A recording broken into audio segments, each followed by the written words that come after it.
So we are here on the premises of NORIKA, Nordring Kartoffelzucht und Vermehrungs GmbH in Groß-Lüßwitz. And this company is the company in Kropelen. And NORIKA was incorporated in 1995 with our current shareholders. Hat sich 1995 firmiert mit unseren jetzigen Gesellschaftern. This was the former GDR Research and Breeding Company. Forschungs- und Züchtungsgesellschaft. And in the Kropelen, Sarnitz and Lindenhof warehouses, which today also include Westerdijk, Carolinen-Seal, near Whitman and Ruggen, potatoes are propagated in high cultivation stages, so-called pre-basics. Werden Kartoffeln in hohen Anbaustufen, sogenannten Pre-Basics, vermehrt. And we have a total cultivation area of around 1,500 hectares in the whole of NORIKA. In der gesamten NORIKA ungefähr eine Anbaufläche von 1.500 Hektar. Almost 700 hectares are cultivated in Kropelen. Knapp 700 Hektar angebaut. Through our shareholders, who have German potato processing companies, we are of course increasingly growing processing potatoes in the chips and French fries sector, but also dried potatoes for further processing. Natürlich im starken oder vermehrt Verarbeitungskartoffeln im Chipsbereich und Pommesbereich, aber auch in der weiteren Verarbeitung. And we also have very good table varieties in our portfolio. Und wir haben aber auch sehr gute Speisesorten im Portfolio. This means that we actually have a broad base.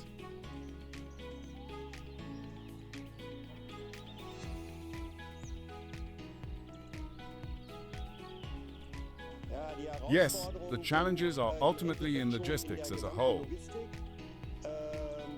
We are here in Mecklenburg, a very large federal state. We only grow potatoes on the same area every 6 to 7 years. And there, of course, lies the challenge of getting the seed potatoes to the field during the planting season.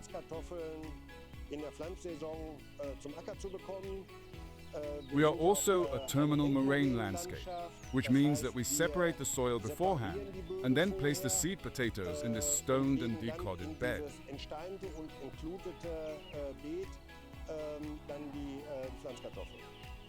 In order to achieve the highest possible qualities, to have a correspondingly good approach, and to keep the external qualities high in general.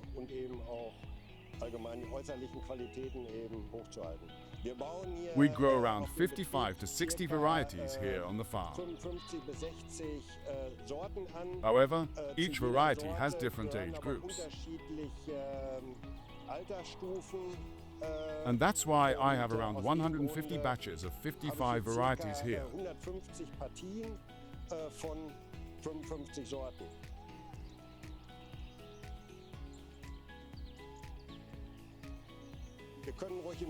We can start in January.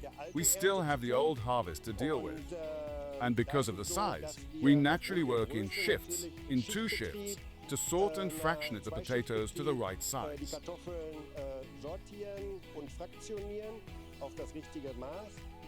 This continues until March, early April.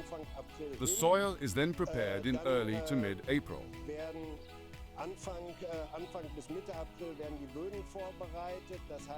This means scattering basic fertilizer and perhaps even working over the odd clay mound. And then, depending on how the soil is dried out, we start separating on the milder soils from mid-April.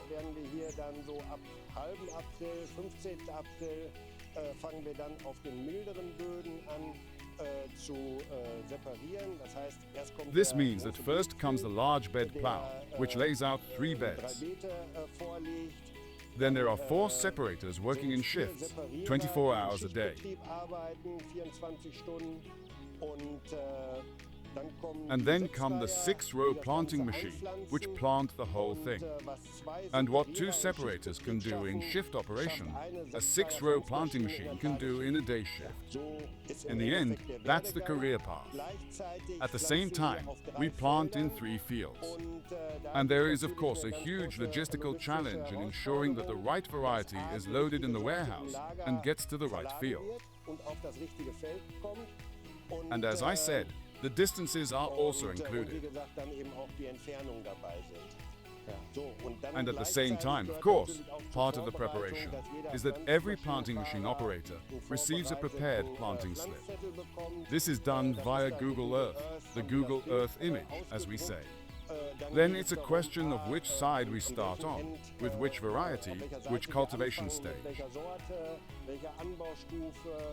Da sind natürlich Of course, vielfältige there are many Überlegungen im considerations in Vorfeld schon, welche advance, Sorte such as passt which zusammen, variety goes well together, etc. Reifegruppen werden Ripening groups are taken together zusammengenommen, so that the damit man field can be nachher auch harvested im as completely as Herbst possible quasi in the das autumn, Feld in order to geschlossen free it up again roden for kann, grain, and um not das have a dann auch remaining wieder, plot on 10 quasi fields. fürs Getreide eben frei zu bekommen und nicht nachher auf 10 Feldern überall noch eine Restpartie zu haben. So, you have to imagine that our aim is to utilize these almost 700 hectares as far as possible to plant in 3 weeks. This year we had a very late cold spring with some heavy rainfall of up to 55 millimeters, which of course slowed us down. But in the end, we made it in 4.5 to 5 weeks. So when this is the case, the first lots usually start at the beginning of May or in the middle of May. And then, as I said, the herbicide is sprayed. Oder Mitte Mai. Und dann, wie gesagt, erfolgt die Herbizidspritzung. After emergence, as soon as about 30% have emerged, as we have very high cultivation levels up here, we treat with insecticides, and as soon as the plants have reached a certain size,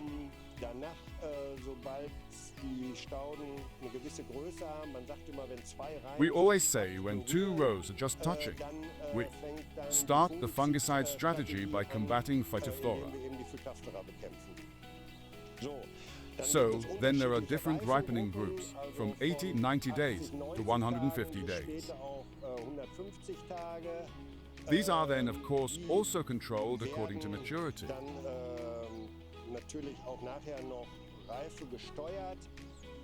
One way of doing this is through fertilization.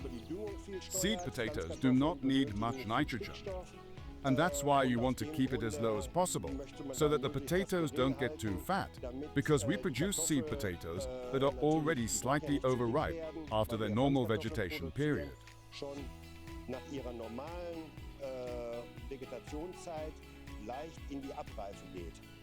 And we encourage this again afterwards by carrying out mechanical weed killing, in other words, Homflaler, or then carrying out a single or double siccation.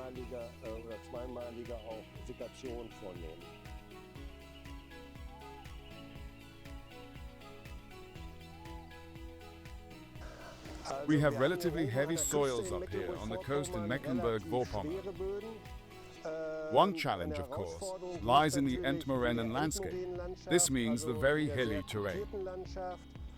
And the soil conditions up here are already difficult. We have a very clayey soil that has to be separated in any case in order to ultimately A, remove the clods, and B, of course, also the stones from the bed horizon due to the demolding. That's why we also separate and leave the stones in the field, so to speak, but place them next to the bed. In terms of climate, we are naturally in a healthy situation here, which is an excellent thing for potato cultivation. That means it's always windy here because of the proximity to the sea, which isn't easy when spraying. But of course, that's why we had the HARDI TWIN FORCE in operation before and have now bought a new one. And we have relatively few aphids, cicadas and other vectors here. For potato propagation and breeding in particular, it is crucial that there are fewer of them.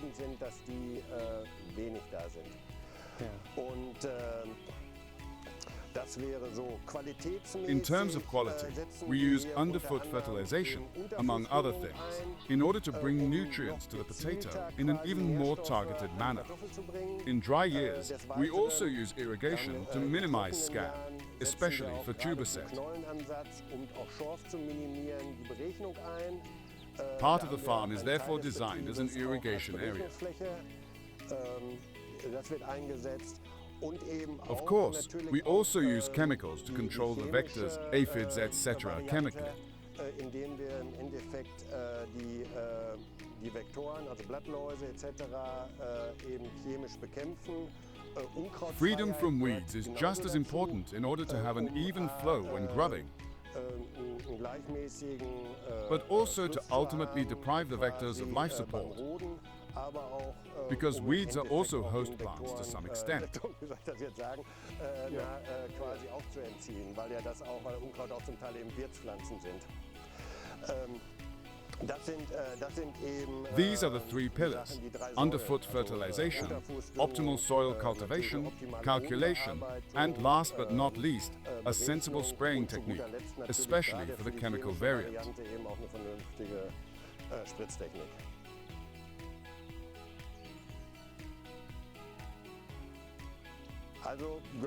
Yes, I heard that 25 years ago, I would say. I was still working on another farm in Lower Saxony, and the neighboring farm had a HARDI with air support. And that was also a large potato farm. And that's where I first came into contact with it. And I have to say that this clearly convinced me. Because especially with the leafy varieties, which in the end can easily reach chest height, it is important that the canopy is opened by the air and that the active ingredient and the agents reach the stem, and that it is not intercepted in the top two leaf layers, so to speak, but that it virtually penetrates to the stem and also into the lower leaf layers.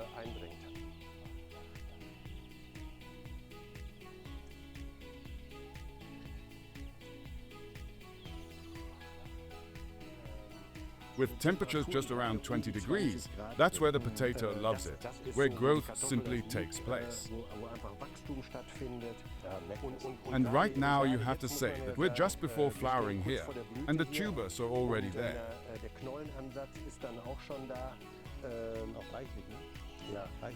There are varieties that flower more and some that flower less. But here, as I said, we have very beautiful flowering, and this is actually an optimal crop.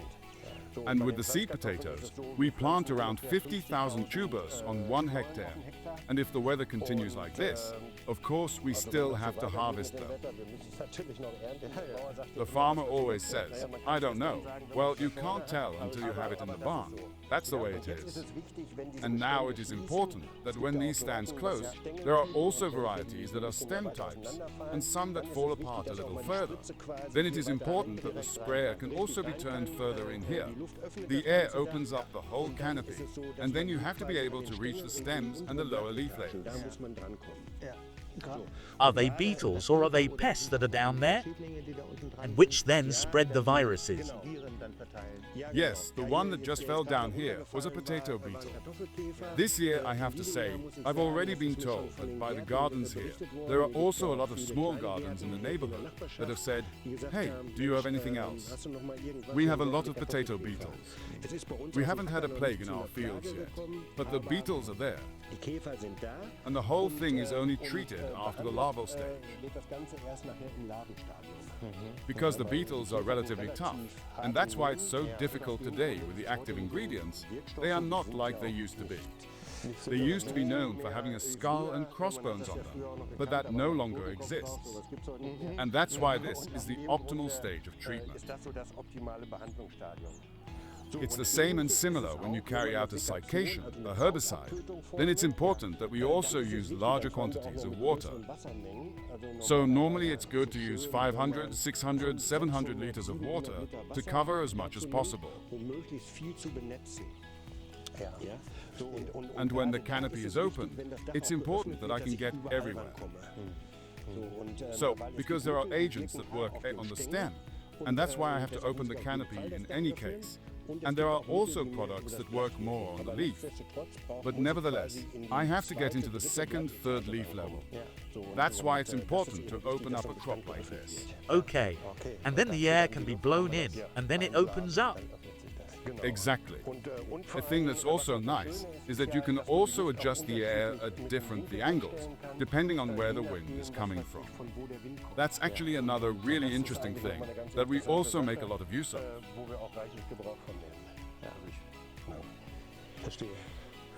As I said, we've got a potato beetle on here that we don't want to stop.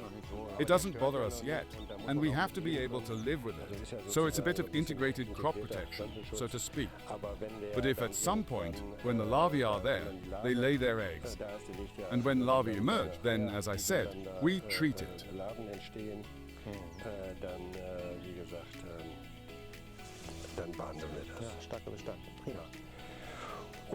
And because of the wet weather this year, of course, we have to spray every week.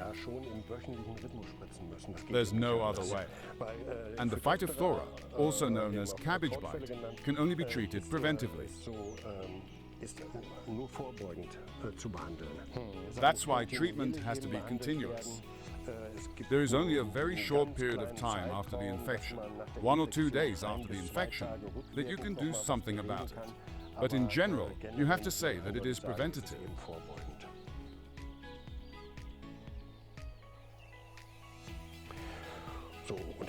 And it's not just that pesticides are always applied. It also comes with foliar fertilizer and other additives.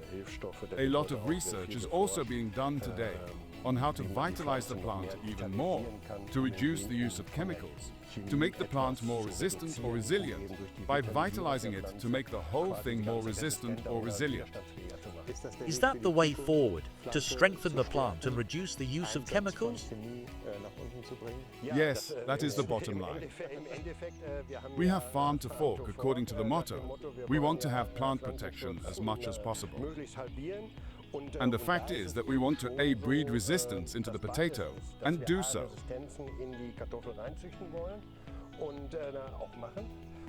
And at the same time, of course, we also want to optimize the potato through soil cultivation. A potato that feels good is naturally less likely to get sick and is naturally also more resistant to environmental influences. And it's the same as with people. If you feel really well, you might not get the flu quite as quickly via the common cold than if you are perhaps not quite so happy at the moment.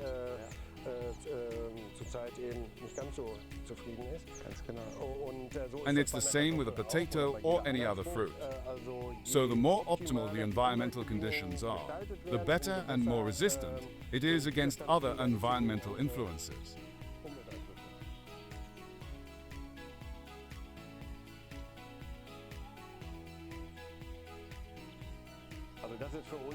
So that's definitely a very big factor for us. Because it feels like we always have wind here on the coast. And for that reason, we can, of course, if other sprayers are already working at the limit, we can, of course, let our sprayer run for a few more hours a day without any problems. And because, as I said, the spray mist is pushed further down overall. And that is a decisive advantage for us, because with the size of the company, we are actually dependent on every hour of additional use.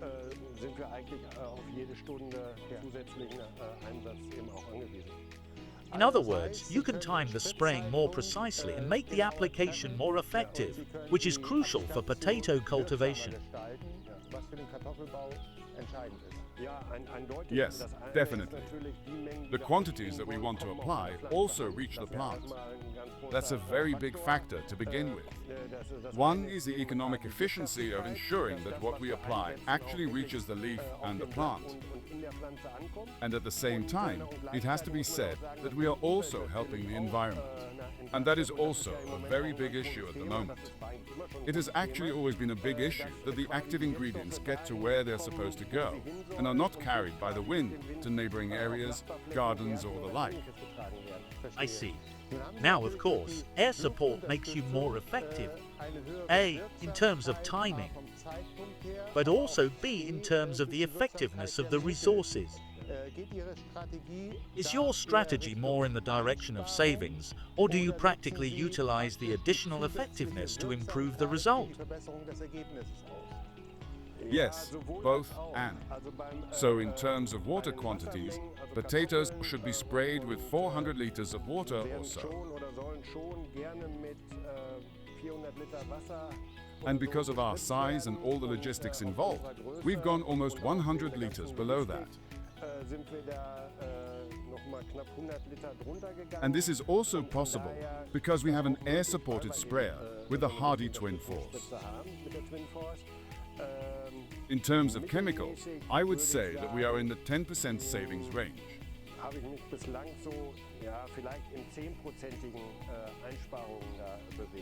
So a clear focus on the effectiveness, on the effect of this one treatment that has to work. Yes, it has to fit, exactly. And that's important to us, especially at this high cultivation level.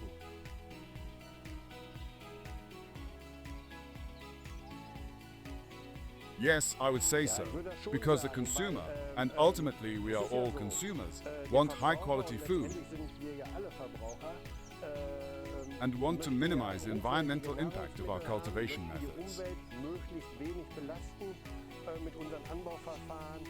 And for this reason, I think that high technologies will continue to gain acceptance, which will further optimize plant protection in order to really protect the environment, but at the same time, of course, also achieve our economic goals and the required qualities.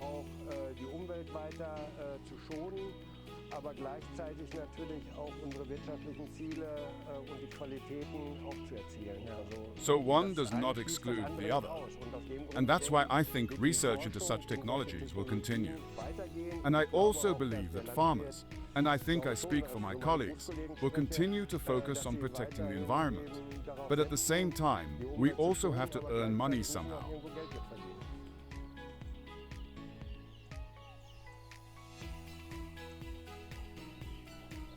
The market is currently undergoing a revolution due to all the camera systems that are available. And the fact that there is more satellite networking means that it is also in the hoeing sector.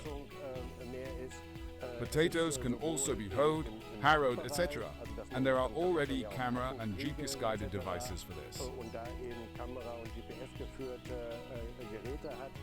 And what I also find extremely exciting in terms of soil cultivation is the autonomous cultivation of sugar beet with sugar beet hoes, etc.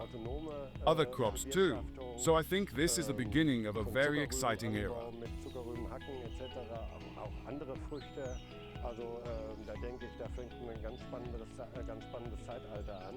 And I think you should definitely keep up to speed in order to grow into it. One last question. You mentioned the camera-monitored technologies, with satellites, with drones to bring the application rate up and down, or with cameras directly on the boom. What do you think of these technologies, which are still in the early stages of being introduced into our agriculture, but are already frequently represented at trade fairs?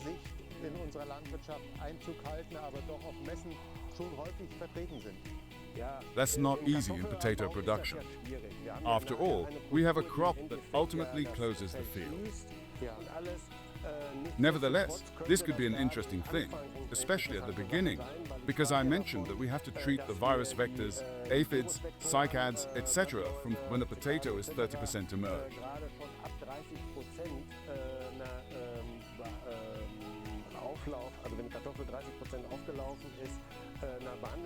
And I believe that there is potential for savings and also potential for the environment, in that we only treat the plants that are there and not those that are just below the ground. And I would say that would be another interesting thing if it were to be implemented in the near future. The research is there and the technology already exists. But now we have to see to what extent the companies will put it into practice. Or perhaps it already is. But as I said, it's still fresh on the market, but I think it will definitely become more widespread. Mr. Lengenhain, thank you very much for the interview. Thank you too.